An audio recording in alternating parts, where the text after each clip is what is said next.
Hi hello friends, ಎಲ್ಲರಿಗೂ ನಮಸ್ಕಾರ. ನಾನಿವತ್ತು ಏನಾದರೂ ಒಳ್ಳೆ ಕೆಲಸವನ್ನು ಮಾಡುವಾಗ ಯಾರಿಗೂ ಹೇಳಬಾರದು, ಅದನ್ನು ಯಾಕೆ ಹೇಳಬಾರ್ದು, ಹಾಗೆಯೇ ಯಾವಾಗ ಅದನ್ನು ಹೇಳ್ಬೇಕನ್ನೋದ ನಾನಿವತ್ತು ತಿಳಿಸ್ಕೊಡ್ತಾ ಇದ್ದೀನಿ. ಮೊದಲಿಗೆ ನಾನಿವತ್ತು ಹೇಳಲು ಹೊರಟಿರುವ ವಿಷಯ ಏನಂತ ನಿಮಗೆ ಹೇಳಿದ್ದೀನಿ. ಒಂದು ಒಳ್ಳೆಯ ಕೆಲಸ ಮಾಡುವಾಗ, ಅಂದರೆ ಮನೆ ಕಟ್ಟುವಾಗ ಅಥವಾ ಜಮೀನು ಖರೀದಿ ಮಾಡುವುದು, ಹಾಗೆಯೇ ಮದುವೆಯಾಗಲು ಹೆಣ್ಣು ಅಥವಾ ಗಂಡನ್ನು ಹುಡುಕಿಕೊಳ್ಳುವುದು, ಇನ್ನು ಇತ್ಯಾದಿ ಕೆಲಸವನ್ನು ಮಾಡುವಾಗ ಯಾವ ಸಂದರ್ಭದಲ್ಲಿ ಯಾರಿಗೆ ತಿಳಿಸಬೇಕು, ಹಾಗೆ ಒಳ್ಳೆಯ ಕೆಲಸ ಮಾಡುವ ಮುಂಚೆ ತಿಳಿಸಿದರೆ ಏನಾಗುತ್ತದೆ ಎಂದು ಹೇಳುತ್ತೇನೆ. ಒಳ್ಳೆಯ ಕೆಲಸ ಮಾಡುವಾಗ ಆ ಕೆಲಸ ಮುಗಿದ ನಂತರ ಎಲ್ಲರಿಗೂ ತಿಳಿಸಿ. ಕೆಲಸ ಪ್ರಾರಂಭಿಸುವ ಮೊದಲು ತಿಳಿಸಿದರೆ ಆ ಕೆಲಸಕ್ಕೆ 108 ವಿಘ್ನಗಳು ಬರುತ್ತವೆ.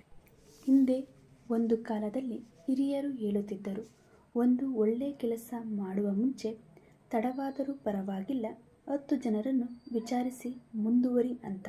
ಕಾರಣ, ಆ ಕಾಲದಲ್ಲಿ ಜನರು ಮನುಷ್ಯನಿಗೆ ಬೆಲೆ ಕೊಡುತ್ತಿದ್ದರು. ಅಂದು ಸತ್ಯ ಜಾಸ್ತಿ ಇತ್ತು, ಸುಳ್ಳು ಕಮ್ಮಿ ಇತ್ತು.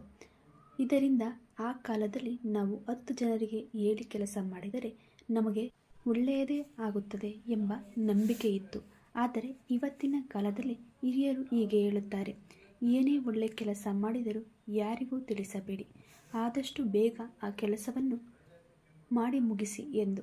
ಯಾಕೆಂದರೆ ಇವತ್ತಿನ ಜನರಿಗೆ ಸತ್ಯ ಕಮ್ಮಿ, ಸುಳ್ಳು ಜಾಸ್ತಿ. ಹಾಗಾಗಿ ನಮಗೆ ಒಳ್ಳೆಯದಾಗಲಿ ಅಂತ ಬಯಸೋರಿಗಿಂತ ಕೆಟ್ಟದನ್ನು ಬಯಸುವವರೇ ಹೆಚ್ಚಾಗಿ ಇದ್ದಾರೆ.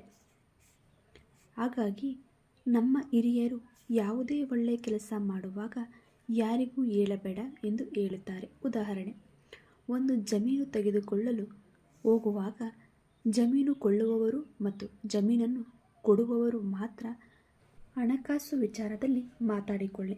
ಮಧ್ಯವರ್ತಿಗಳನ್ನು ತಂದರೆ ಅವರು ನಿಮಗೆ ಮತ್ತು ಅವರಿಗೆ ಬೇರೆ ಬೇರೆ ರೀತಿಯ ಮಾತುಗಳನ್ನು ಹೇಳಿ ಆ ಕೆಲಸ ಆಗದಂತೆ ತಡೆಯುತ್ತಾರೆ. ಹಾಗಾಗಿ ಆದಷ್ಟು ಏನಾದರೂ ಒಳ್ಳೆಯ ಕೆಲಸ ಮಾಡುವಾಗ ಯಾರಿಗೂ ತಿಳಿಸಬೇಡಿ. ಆ ಕೆಲಸ ಮುಗಿದ ನಂತರ ಎಲ್ಲರಿಗೂ ತಿಳಿಸಿ.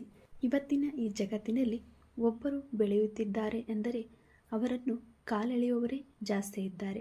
ಹಾಗಾಗಿ ಅವರಿಗೆ ತುಳಿಯಲು ಅವಕಾಶವನ್ನು ನೀವು ಕೊಡಬೇಡಿ. ಏನಾದರೂ ಒಳ್ಳೆಯ ಕೆಲಸ ಮಾಡುವ ಮುಂಚೆ ಯಾರಿಗೂ ಹೇಳಬೇಡಿ. ಹೇಳದೆ ಮಾಡುವ ಕೆಲಸ ತುಂಬಾ ಸುಗಮವಾಗಿ ನಡೆಯುತ್ತದೆ. ಅದೇ ಹೇಳಿ ಮಾಡುವ ಕೆಲಸಕ್ಕೆ 108 ವಿಘ್ನಗಳು ಬರುತ್ತವೆ. ಇದು ನಿಮ್ಮ ಅನುಭವಕ್ಕೆ ಬಂದಿರಬಹುದು, ಆದರೆ ನೀವು ಗಮನಿಸಿರುವುದಿಲ್ಲ.